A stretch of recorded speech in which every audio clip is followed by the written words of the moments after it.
The moment my brother snapped the cuffs around my wrists, the entire room started clapping. It was our anniversary dinner. Family, friends, everyone was there. And he stood up, calm, confident, like he'd been waiting for this moment. "I'm arresting you for impersonation." No hesitation. No doubt. Just certainty. I looked around the table, and not a single person questioned him. Not one. They believed him that easily.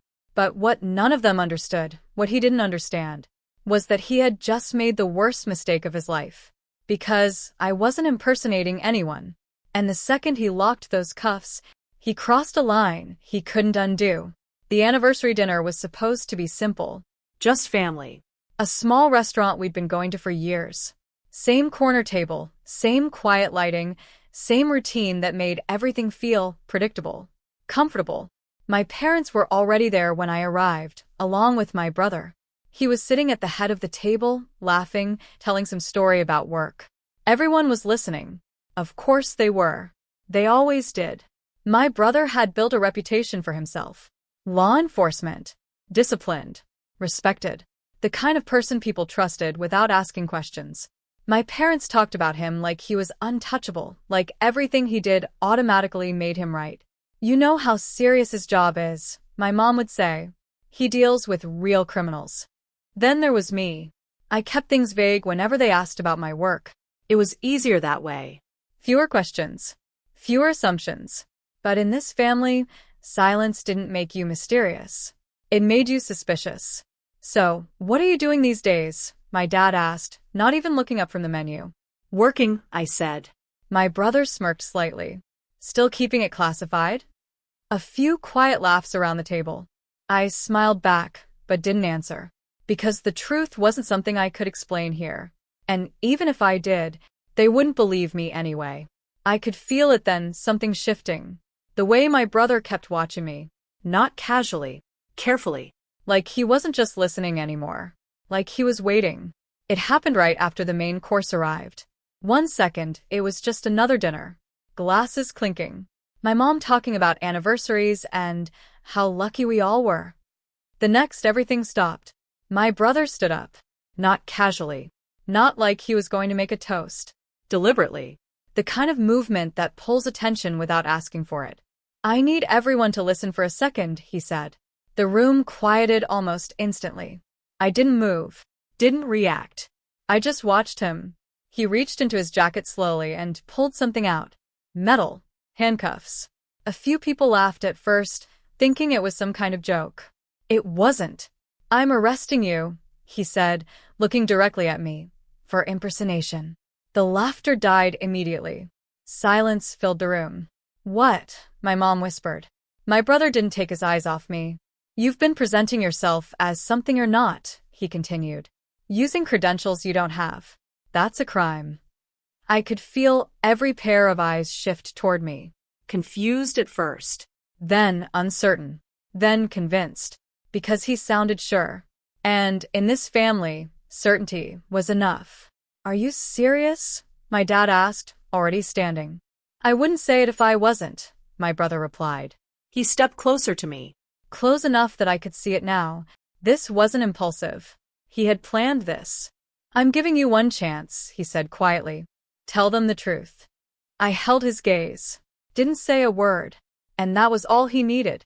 The cuffs clicked around my wrists. And no one stopped him. I didn't resist. That was the first thing that confused them. No panic. No arguing. No desperate attempt to explain. I just sat there, hands resting calmly on the table, the cold metal tight around my wrists. And I watched him. My brother straightened slightly, like he expected a reaction that never came. His grip tightened just a little. "Stand up," he said. I did. Slowly. Carefully. Like none of this surprised me. Around us, the room shifted. Chairs scraped. People leaned back, creating space like I'd already been labeled something dangerous. My mom looked shaken now. "What is this? What did he do?" My brother didn't answer her. He was still focused on me. "You've been lying," he said louder this time. "Pretending to be something you're not." I tilted my head slightly. "Have I?" I asked. It wasn't defensive. It wasn't emotional. It was controlled. And that's when something changed. Just for a second I saw it. Doubt. A flicker, barely there. But enough. He pushed past it quickly, stepping closer, lowering his voice. You really thought no one would notice? He said. I met his eyes.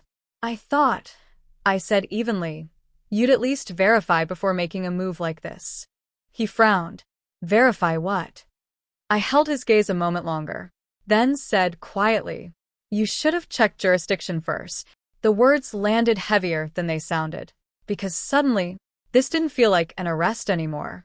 It felt like a mistake. For a second, no one said anything. Not my parents, not my brother, not the people sitting 2 tables over who had stopped pretending not to listen. That word hung in the air. Jurisdiction. My brother's expression tightened. What are you talking about? He asked, sharper now. I didn't answer immediately. I let the silence stretch just a little longer. Long enough for everyone to feel it. Procedure matters, I said finally. Calm. Even. Especially when you're making an arrest in public. My dad frowned. What does that mean? It means, I continued, still looking at my brother, you're operating outside your authority. A few people shifted uncomfortably. My brother laughed, but it sounded forced. I don't need a lecture from you, he said. You're the one pretending to be something you're not. Then show it, I replied. That stopped him. Show what? He snapped. The charge, I said. The formal complaint. The authorization. Another pause. Longer this time. Because there wasn't one. I could see it in the way his jaw tightened. The way his shoulders squared. Not with confidence, but with pressure. My mom looked between us. He wouldn't do this without proof, she said quickly, like she needed it to be true. Then where is it? I asked. No one spoke. My brother stepped closer, lowering his voice again. You think this changes anything? He said. You're still coming with me. I nodded slightly. Am I? I said. Then I shifted my wrists just enough for the cuffs to catch the light. You didn't read me anything, I added. No documentation. No confirmation. His confidence cracked, just a fraction. And, for the first time, people weren't looking at me anymore. They were looking at him. The shift was subtle at first. A glance. A hesitation. The kind of silence that doesn't come from shock anymore but from doubt. My brother felt it. I could see it in the way his posture stiffened, like he was trying to hold on to control that was already slipping. Enough, he said sharply. You're coming with me. I didn't move. Instead, I reached slowly into my pocket. That got everyone's attention. Don't, he warned, stepping closer. I ignored him. Carefully, deliberately, I pulled out a small leather case and held it up. Then I flipped it open. His eyes dropped to it. And everything changed. No one else could see it clearly from where they were sitting, but he could. The color drained from his face. That's not, he started, but the confidence was gone. It is, I said quietly. I took a step closer, lowering my voice just enough, so only he could hear. You really should have checked first. His grip on my arm loosened. Behind him, my dad stood up. What is that? What's going on? I didn't answer him. I was still watching my brother. Because now he understood. This wasn't impersonation. This was authority. Real authority. The kind he had just ignored. The kind he had just challenged, in front of witnesses. You can't, he muttered, but even he didn't believe it anymore. I tilted my head slightly. Remove the cuffs, I said. He hesitated, just long enough for everyone to see it. Then slowly, he unlocked them. And the moment they came off, the entire room shifted. Not toward me. Away from him. Because now, they knew exactly who had made the mistake. No one finished their meal that night. The food sat untouched, the conversation gone, replaced by something heavier, something no one knew how to fix. My brother didn't say much after that. He stepped back, avoided eye contact, suddenly very aware of every person in the room watching him. Not with admiration anymore. With questions. My parents tried to recover it. Let's just calm down, my mom said quickly. This is clearly a misunderstanding. But no one responded. Because it wasn't. I picked up my jacket, adjusted my sleeve where the cuffs had been, and walked toward the exit. No one stopped me. Not this time. Behind me, I could hear quiet whispers starting to spread. Low voices. Confusion turning into realization. The narrative had flipped. Completely. Over the next few days, things unraveled exactly the way I knew they would. There was an internal review, questions about protocol, about authority, about why an off-duty arrest had been made without proper verification. My brother didn't call me, didn't text, didn't try to explain. He knew there wasn't a version of this where he came out right.